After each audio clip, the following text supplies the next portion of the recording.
Hello and welcome to What Keeps You Awake.tv. I'm your host, David Hooser, and I'm here again with Dr. Paul Budnick, Dr. B. How are you, sir? Doing great this morning. So I've already asked you those foundational questions, and we had a great discussion on just the practical ways entrepreneurs can stay healthy as they, build their dreams with their business. So, but we met a long time ago.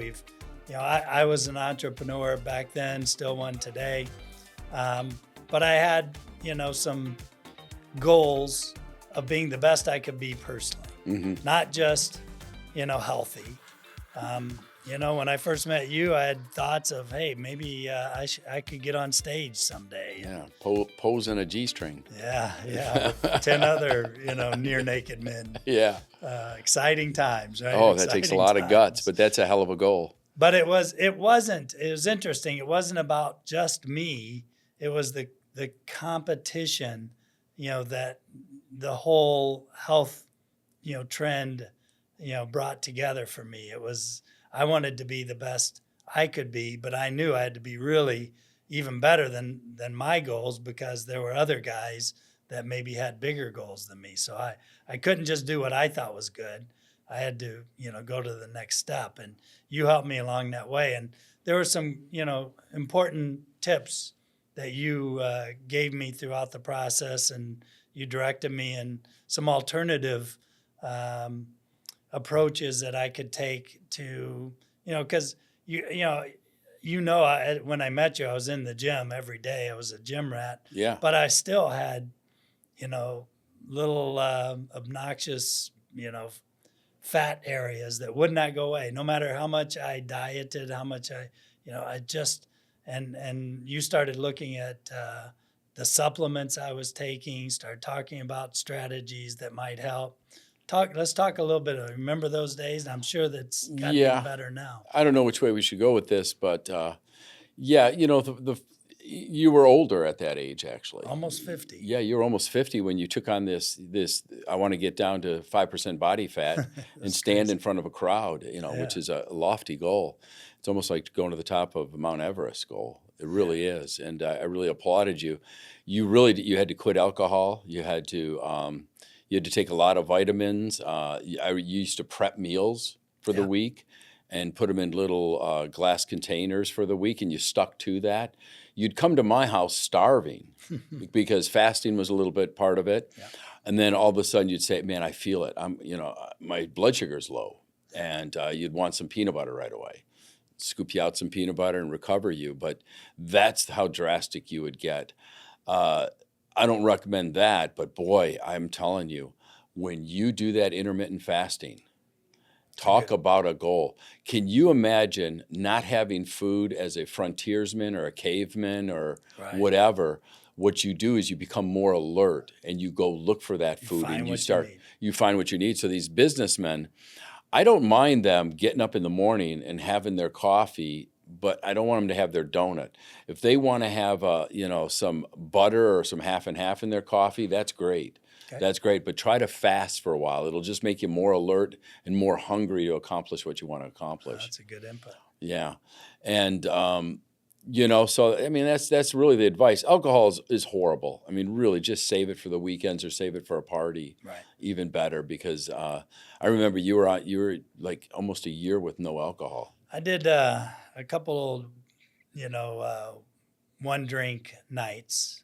But wouldn't go beyond one drink and wouldn't go beyond one night a week if I did it. Never. Yeah. So, alcohol became, and I love, me, I love my red wine. Absolutely.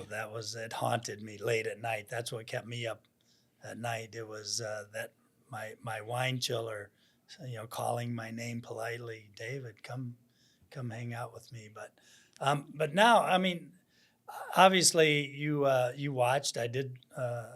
Metamorph. I did, yeah. You did. I did a fair amount of supplements. Yeah. You helped kind of define and path me. I mean, you don't want to just start taking every supplement you read about or see on the internet, right? So you want to think through what makes sense for you. I really honed it in over the years of see what really worked. And I'm not selling any supplements or anything, but I sold my practice 6 years ago, basically sold 500 patients. But before I left them, That was your my anti-aging, anti-aging, your wellness dream yeah, body. Is yeah, what you Dream had. Body. And I sold that. And before I left my 500 patients, it took 6 months to say goodbye to them. I said, whatever you do, just take vascular. It's a vitamin by Biotics Okay. and that's your new multivitamin. You have to take 5 a day, and it can actually lower your blood pressure. And it's Wow. it's your new multivitamin. And just do that every day. Now, personally, I do that every day, and I still see my patients from 6 years ago, and they still say they're taking it to That's this great. day. And I don't make a dime off of it. I mean, and it's really expensive, but I got to tell you, you're worth it. Right. Just like don't be cheap on a personal trainer, even though they're expensive. Don't be cheap on a gym membership, even though you don't show up because you're a busy guy. Show up when you can.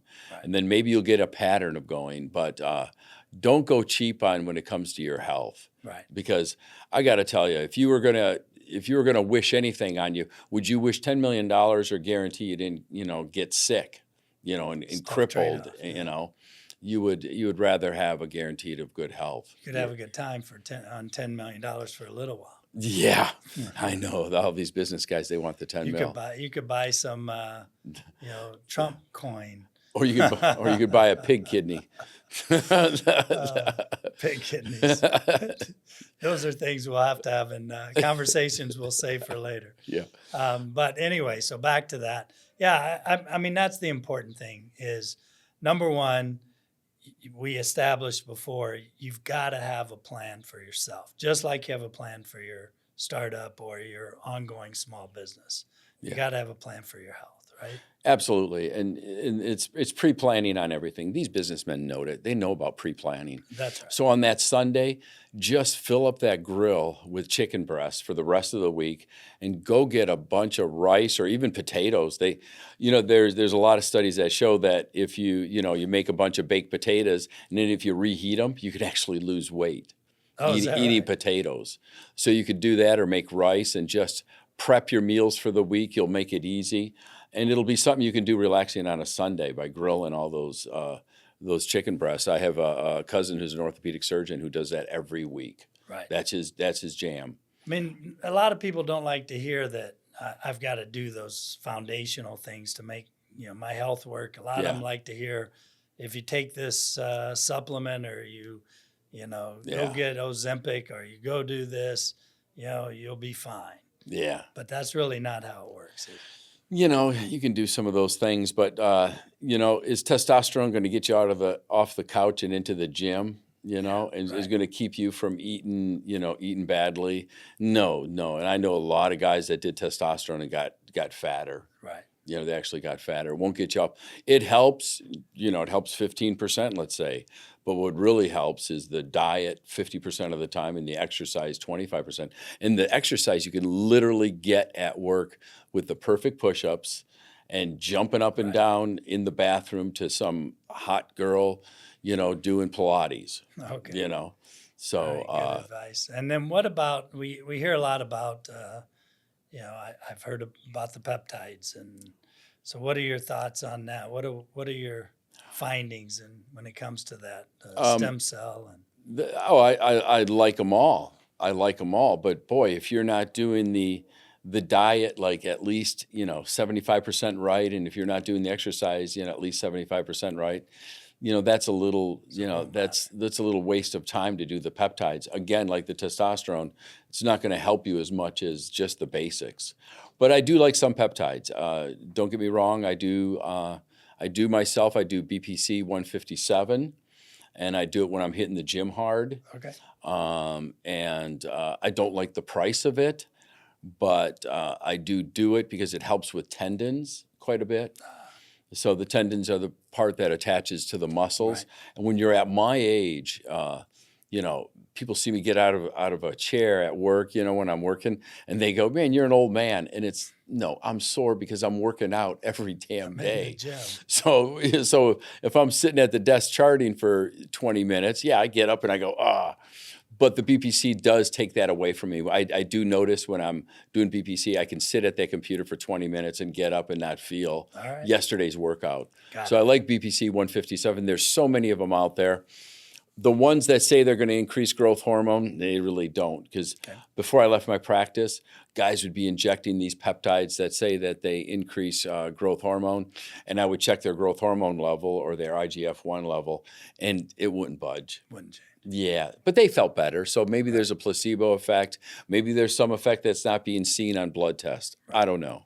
Right. But you know it does help with the soreness, with the The joint. BPC does help with my soreness. That's kind of what just like the vascular cert, it does lower my blood pressure, and it lowered the blood pressure of like 100 of my clients.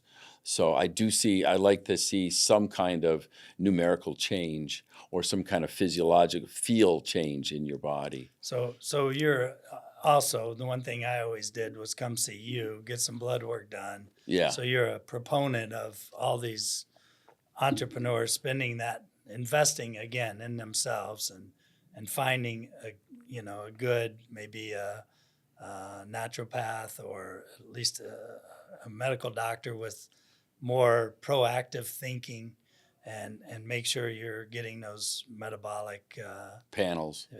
yeah. Yeah, the blood tests are great. And, have somebody come to your office. I mean, if you're a guy who's moving and shaking and just have a little bit of extra money, pay for that naturopath or for that concierge doctor over the phone, but get your blood test. Get them often. Have somebody come to your office and draw the blood. Pay the extra money. Because, boy, sitting around at Sonora Quest or LabCorp is torture. Right. And it's like another doctor's appointment. I don't know how people do all their doctor's appointments, to tell you the truth. In fact, I'm 66. My friends are retiring. They're saying, you need to retire so you can go to all your doctor's appointments. Well, I never have to go to the doctor, so I don't have to retire yet, I guess. There you go. All right. Any other kind of words of wisdom for the audience? Omega-3s are good. Take a bone vitamin, because most of our water has the calcium leached out of it from our RO systems. And the blue zones, where the people live the longest in the world, their water is full of calcium. So take a bone vitamin, and it's going to be mostly calcium. So take one of those. That's going to help. And the omegas and the vascular cert biotics, and do some perfect push-ups. And What about for mind and memory? Anything that, because obviously we've got to stay alert, mentally. There's numerous supplements that are, ginkgo, what's it? well, you'll ginkgo find in the biloba. vascular cert, there'll be all those. Yeah. There'll be ginkgo, there'll be CoQ10, there'll be quercetin, there'll be green tea in that.